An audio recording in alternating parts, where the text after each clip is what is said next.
সেখানে যে আমরা দুজনে এক রুমে থাকি। থাকার পর সারাটা রাত থাকি ওর সাথে। মানে ওরও মন ভরছে, আমারও ভরছে। আমার অনেক ভালো লাগছিল যে আমার মনে হয়েছিল যে ওরে না বিয়ে করে মনে চায় যে আরেই বিয়ে করি। পরে এইভাবে সারাটা রাত কাটার পর ভোরবেলা মানে পাড়ার কিছু পোলাপান আছে, পোলাপানে আমাদের মানে দেখে। এখন আমি জানতাম না কিংবা আমি জানিও না যে এগুলো ও করাইছে না তারা নিজের থেকে আসছে, সেটা আমি কিন্তু মানে কিছু মাথায় আসে না এসব। পরে তারা আসে, এখন বলে মানে হাতে নাতে ধরে, একটা ছেলে একটা মেয়ে একটা ঘরের মধ্যে কি করে সারা রাত। হাতে নাতে ধরার পর এখন আমি তারে বলি যে এখন আমি কি করব? এখন আর কি করবা, করার তো আর কিছুই নাই। পাড়ার পোলাপান বলে তুমি একটা ছেলের সাথে একটা পরপুরুষ তুমি চেনো না জানো না। তা আমি বলি, না আমি তার সাথে প্রেম করতাম। সমস্যা নাই, তুই যখন ধরায় পড়ে গেছো সারাটা রাত কাটাতে পারছো, তার সাথে সারা জীবন কাটাতে হবে। আমাকে এটা অসম্ভব, কখনোই না। কখনোই না মানে কি, তুমি তারা ছিলা কেন তার সঙ্গে? আসসালামু আলাইকুম, আমার নাম নীলা, বাড়ি আমার বরিশালে। তো আমি একটা শহরের মেয়ে, কিন্তু আমার বাবা মা এক জায়গায় বিয়ে ঠিক করছিল, সরকারি চাকরি করে ছেলে। তো আমি রাজি হয়ে গেলাম ওই বিয়েতে। পরে আমি বাড়িতে যখন লেখাপড়া করতাম, আমাদের শহরে যখন থাকতাম, বাড়িতে থাকতাম, তো পাড়ার এক ছেলের সাথে আমি সম্পর্ক করতাম, মানে প্রেম ভালোবাসা করতাম। পরে যখন আমার বিয়ে ঠিক হয়ে যায় আর এক জায়গায়, তখন সেই ছেলেটা জানতে পারে। জানার পর ও এখন আমার বলে যে বিয়ে করবা ঠিক আছে, অসুবিধা নাই, কিন্তু তুমি যদি বিয়ে করো তোমার বিয়ের আগে হোক কিংবা পরে হোক আমার সাথে এক রাত কাটাতে হবে। তা আমি তখন তারে বললাম যে কিসের জন্যে? সম্পর্ক করছে ঠিক আছে, এখন আমার বাবা মার কাছে তো আমি বলতে পারি না যে আমি তোমারে ভালোবাসি। যেহেতু বাবা মা আর এক জায়গায় বিয়ে ঠিক করছে, সরকারি চাকরি করে, অনেক বড় একটা চাকরি, সেই জায়গাতে আমি অনেক সুখে থাকতে পারবো। তাহলে আমি এই জায়গাতে বিয়ে হই, তোমার আপত্তি কোথায়? বলে, ঠিক আছে বিয়ে করো, আমার তো অসুবিধা নাই, কিন্তু তুমি আমার সাথে একটা রাত কাটাতে হবে। তখন আমাকে তো যদি না কাটায় তাহলে তুমি কি করবা? কিছুই করবো না, আমাদের যে গোপন কিছু ভিডিও আছে, মানে আমরা অনেক সময় পার্কে ঘুরতে যেতাম, হেন যেতাম, অনেক যেতাম, অনেক জায়গায় দেখা করতাম, লুকিয়ে লুকিয়ে দেখা করতাম। কিছু কিছু আমাদের ভিডিও ছিল হেডফোনে, আমি তো জানতাম না। ও এখন আমার বলতো এগুলো আমি তোমার যা হবু জামাই, যার সাথে তুমি বিয়ে হবা, এই ভিডিওগুলো আমি তারে দেখাবো। তখন আমি একটু ভয় পেলাম যে ও যদি এই ভিডিওগুলো আমার গোপন ভিডিও দেখায় তাহলে তো সে আমাকে বিয়ে করবে না, শুধু তো আমার ঘৃণাই করবে। তখন চিন্তা করলাম ঠিক আছে, বিয়ের 5-6 দিন আগে আমি তোমার সাথে একটা রাত কাটাবো, কিন্তু এই কথাটা জানে কেউ না জানে। আচ্ছা ঠিক আছে, সমস্যা নাই।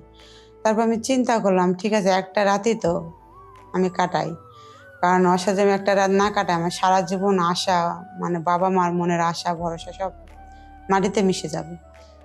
চিন্তা করে আমি একটা রাত তার সাথে কাটালাম, কিন্তু শারীরিক সমস্যা ও চাহিদাও আমার মিটালো, আমারও ভালো লাগলো, হ্যাঁরও ভালো লাগলো। তারপর আরেকদিন আমার সে বলে যে আজকেও আসো, মানে আমাকে ব্ল্যাকমেল করতে থাকে। পরে আমার তো আর করার কিছু না, তারপর আরেকদিন গেলাম। আমার মন চাইছিল, যেহেতু তার সাথে আমি এতদিন সম্পর্ক রাখছি, কারণ অনেক ভালোবাসি, আর অনেক ভালো লাগতো। তারপর আরেকদিন গেলাম। ও আস্তে আস্তে ও আরো আমার হুমকি দেয় যে আর দুইবার গেছি তার কাছে, 2 দিন সময় দিছি, মানে তার সাথে 2 দিন সময় রাত কাটাইছি, শারীরিক সঙ্গে চাহিদা মিটাইছি। সে আর কি চায় আমার জীবনে? ও এখন বলে বিয়ে 2 দিন আগে, আবার বলে আজকে আবার আসো। তা আমি তারে বললাম যে শোনো, তুমি যে এইভাবে আমার সাথে সম্পর্ক করতেই থাকো আর এইভাবে যদি আমার শারীরিক চাহিদা মিটাও, যদি পাড়া প্রতিবেশী কিংবা আমার বাবা মা জানে তা আমাদের মান সম্মানটা থাকবে, মানে সমস্যা নাই, কেউ জানবে না, তুমি চলে আসো। পরে আমি আবার আবার চলে যাই ওই জায়গায়। ওখানে যাওয়ার পর সে বলতো যে ঠিক আছে আমাদের ঘরে আসো, মানে যেই বাড়িতে আমি 2বার ছিলাম ওই বাড়িতে না, ও চলে গেল ওর বন্ধুর বাসায়। মানে বাড়িতে সমস্যা, থাকা যাবে না, আমাকে আচ্ছা ঠিক আছে আমার বন্ধুর বাসায় যাই। বাড়িতে মার কাছে বলে গেছি আমি বান্ধবীর বাসায় যাইতেছি, রাত্রেবেলা আসতেও পারি নাও পারি ঠিক নাই। মা বললো সমস্যা নাই, যেহেতু 2 দিন পর তোর বিয়ে, এইভাবে তার কোনোদিন ঘুরতে পারবি না, তো ঠিক আছে চলে যা। পরে বান্ধবীর বাসার কথা বলে আমি আবার চলে যাই তার বন্ধুর বাসায়। সেখানে যে আমরা দুজনে এক রুমে থাকি। থাকার পর সারাটা রাত থাকি ওর সাথে। মানে ওরও মন ভরছে, আমারও ভরছে। আমার অনেক ভালো লাগছিল যে আমার মনে হয়েছিল যে ওরে না বিয়ে করে মনে চায় যে আরেই বিয়ে করি। পরে এইভাবে সারাটা রাত কাটার পর ভোরবেলা মানে পাড়ার কিছু পোলাপান আছে, পোলাপানে আমাদের মানে দেখে। এখন আমি জানতাম না কিংবা আমি জানিও না যে এগুলো ও পড়াইছে না তারা নিজের থেকে আসছে, সেটা আমি কিন্তু মানে কিছু মাথায় আসে না এসব। পরে তারা আসে, এখন বলে মানে হাতে নাতে ধরে, একটা ছেলে একটা মেয়ে একটা ঘরের মধ্যে কি করে সারা রাত। হাতে নাতে ধরার পর এখন আমি তারে বলি যে এখন আমি কি করব, এখন আর কি করবা, করার তো আর কিছুই নাই। পরে পাড়ার পোলাপান বলে তুমি একটা ছেলের সাথে একটা পরপুরুষ তুমি চেনো না জানো না, তা আমি বলি, না আমি তার সাথে প্রেম করতাম। পরে সমস্যা নাই, তুই যখন ধরায় পড়ে গেছো সারাটা রাত কাটাতে পারছো, তো তার সাথে সারা জীবন কাটাতে হবে। আমাকে এটা অসম্ভব, কখনোই না। কখনোই না মানে কি, তুমি তারা ছিলা কেন তার সঙ্গে?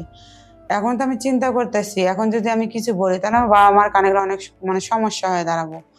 এখন আমার করার কিছু নেই, পাড়ার পোলাপান লোকজন সবাই মিলে এসে আমাকে জোর করে তার সাথে বিয়ে দেয়। কিন্তু আমারও আর করার কিছু ছিল না, যেহেতু আমি ধরা পড়ে গেছি। এখন ওর মনে একটা প্ল্যান ছিল না কার মনে কি ছিল এটা তো আমি জানতাম না। কিন্তু তার সাথে আমি এখন কষ্ট করে সংসার করতেছি, যে আমি যেই জীবনে আশাগুলো করছিলাম সব জলে ভেসে গেল। কিন্তু আপনারা দোয়া করবেন আমি যেন সারা জীবন এই স্বামীর সাথেই সংসার করতে পারি। আল্লাহ হাফিজ, আজকের মতো বিদায় নিলাম।